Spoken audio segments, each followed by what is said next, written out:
Hey, what's going on, guys? Last night, Dana White announced some breaking news. Another fight added to UFC 300. We are getting Holm versus Kayla Harrison. And I was going to do a reaction video to this last night and give you guys my reaction and early prediction, but I really wanted to sit on it a little bit. So I went to bed, I put my head underneath the pillow and covers and prayed this was all a nightmare because I don't want to come off as too much of an alarmist. But 300 for Kayla Harrison versus Holm. And we're going to talk about another banger fight that was actually added to UFC 300 that was confirmed yesterday as well. We'll talk about that a little bit later in the video. First initial honest reaction is, thank God this is a prelim. This better be a prelim. And I haven't been one of these people that have been perpetually hating on UFC 300. I think UFC 300 is an incredible card, and we still potentially don't even have the main and co-main event. We don't know that for sure. We definitely don't have the main event. The card is really, really solid, but I am a bit disgusted. Yesterday we were on live stream joking about Holm, and now she's on the UFC 300 fight card. Even as a prelim, I'm not particularly happy about it. And this is one of those fights where the UFC ignores other organizations and rightfully so. I'm not saying they shouldn't, but they ignore other organizations, say they don't have any good fighters. The fans follow suit. Then the second the UFC purchases or signs another fighter from another organization that kind of had a little bit of a big name, all of a sudden the UFC acts like it's a big deal, like Michael Chandler, like the Eddie Alvarez signing from a while ago, and now it's going to be Kayla Harrison, which is an interesting dynamic because Kayla Harrison supposedly had one more fight on her PFL deal, but turns out her contract expired. She kind of had a sunset clause. She got out of her deal, and now she's signing with the UFC. But this is a very bizarre matchup for a multitude of reasons, and I just really wish it wasn't on UFC 300. I know it's a prelim. I'm happy that it's a prelim, but this is just a bullshit fight. I mean, I'm tired of watching Holm imagine they use this as like a featured prelim.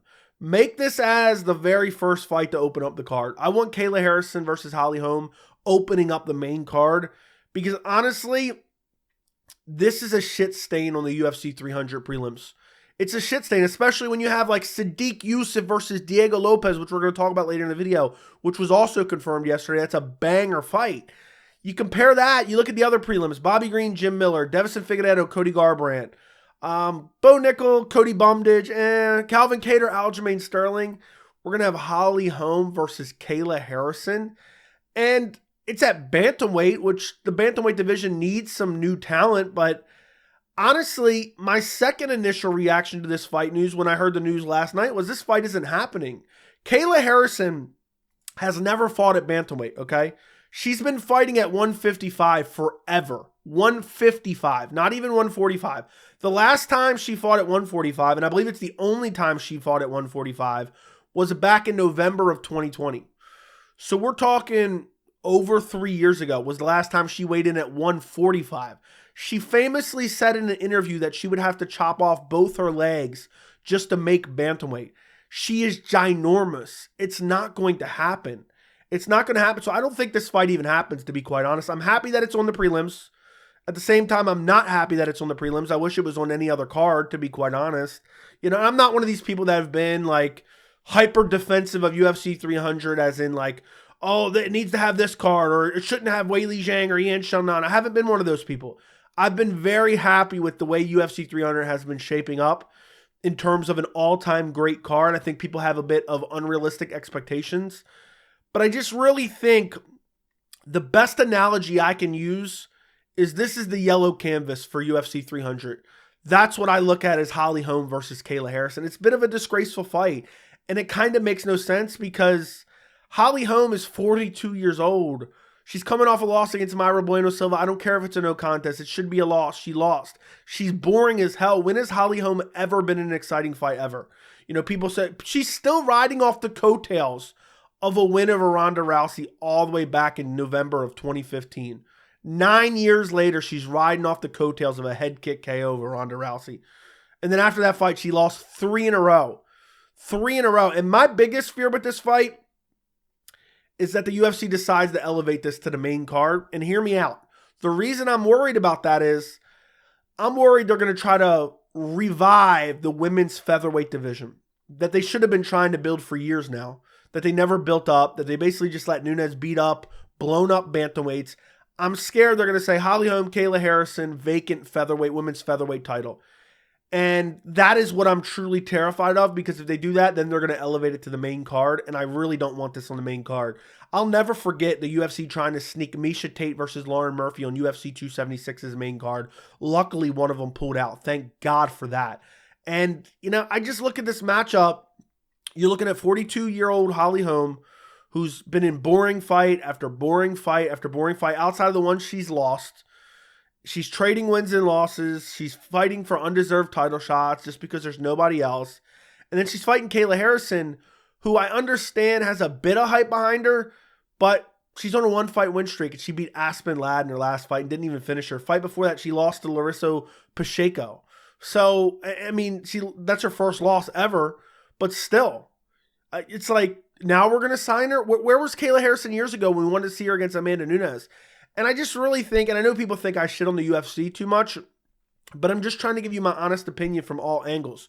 Where was this years ago? When they brought in the women's featherweight division, which when I say brought in, basically they just made Nunes a second champion for no reason because the division didn't exist. They should have made a real concerted effort to have Nunes, to have Kayla Harrison, and to have Cyborg.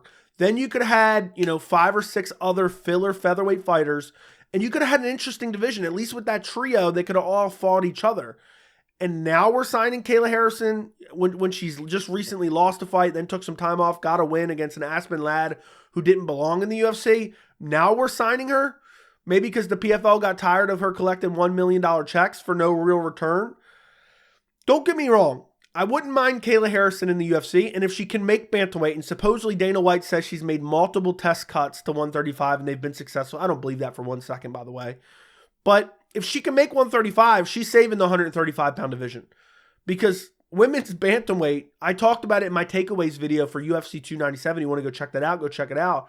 The division's dead. Raquel Pennington is the champion. I mean, how garbage is this division? This division is like Uncle Rico stuck in 2005. In reality, it's stuck in 2014, 2015. I mean, Juliana Pena, Mayra Bueno Silva, Ketlin Vieira, Irene Aldana, Holly Holm, Penny Kianzad, Yana Santos, Miesha Tate's ranked number 8. Miesha Tate is ranked number 8. And there was a joke for a while, kind of a running joke. Holly Holm versus Miesha Tate 2, UFC 300. Which I didn't care to see on UFC 300 either, but it's just, now we have to kind of come to grips with the reality that Holly Holm is going to be on UFC 300. Again, I don't want to be too much of an alarmist. I don't want it to come off as I'm shitting on it. I wasn't particularly happy with the Justin Gaethje Max Holloway BMF title fight. I didn't like that matchup all that much either. But at the end of the day, it's still a quality fight with 2 fan favorite fighters. I just didn't like that particular matchup, so I'm going to give my honest opinion on it. But this, I just feel like, basically just taking a shit on the card. Holly Holm's boring. Kayla Harrison isn't that good. She's never made 135 pounds. This fight, make it like honestly, the UFC would have made this a headliner of an Apex card in a second, is what they truly would have done. But ultimately, to be honest, and I know I'm sitting here complaining about it and saying, I don't want to say it.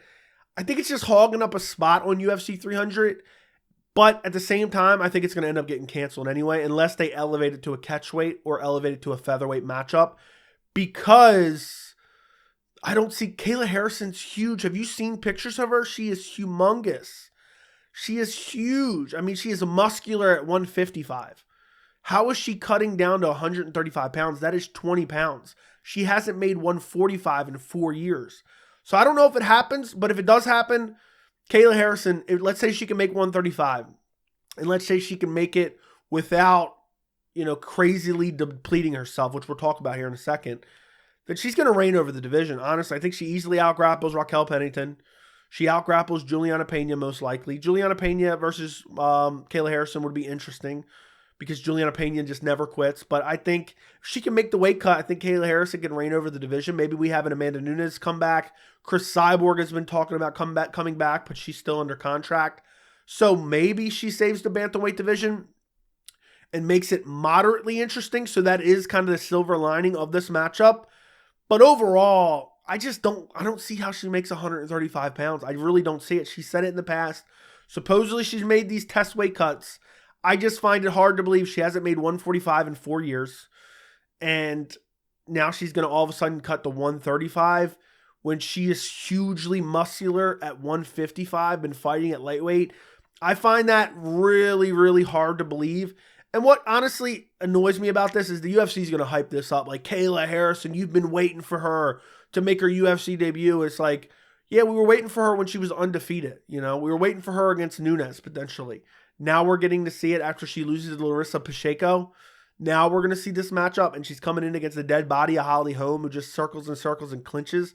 Holly Holm, you know, she's the Uncle Rico of the women's bantamweight division. She's living like off the coattails of that win over Ronda Rousey. And in my opinion, she's completely washed up. She just isn't what she used to be.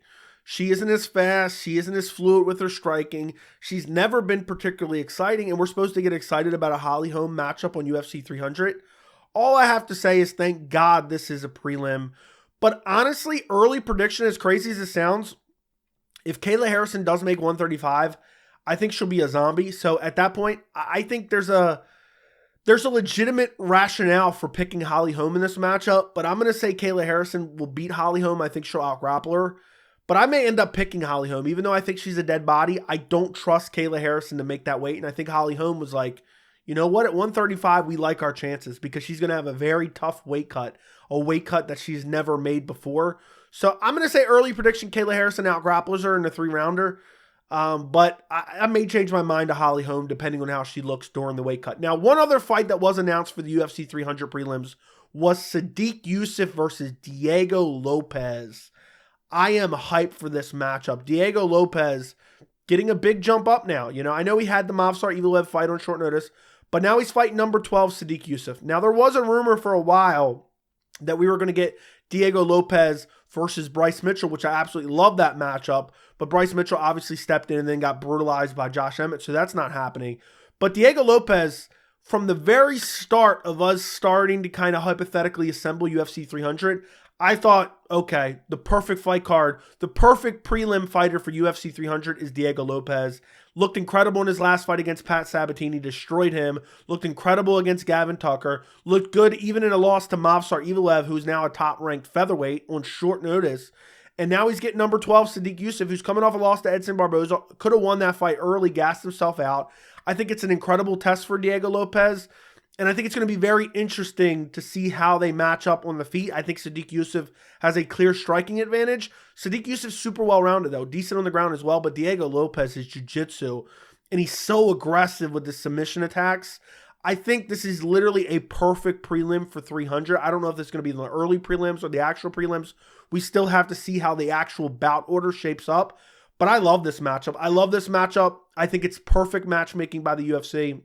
And I really look forward to seeing Diego Lopez climb the ladder. I wanted a bigger jump up for him, to be quite honest. I wanted to see him against Brian Ortega before Brian Ortega got booked against Yair Rodriguez, because Brian Ortega literally is ranked number 4. I don't know how, because he hasn't won a fight other than the Korean Zombie in like the last 25 years. But it is what it is. He's fighting Yair Rodriguez. I hope he doesn't potentially even get into title contention with a win there.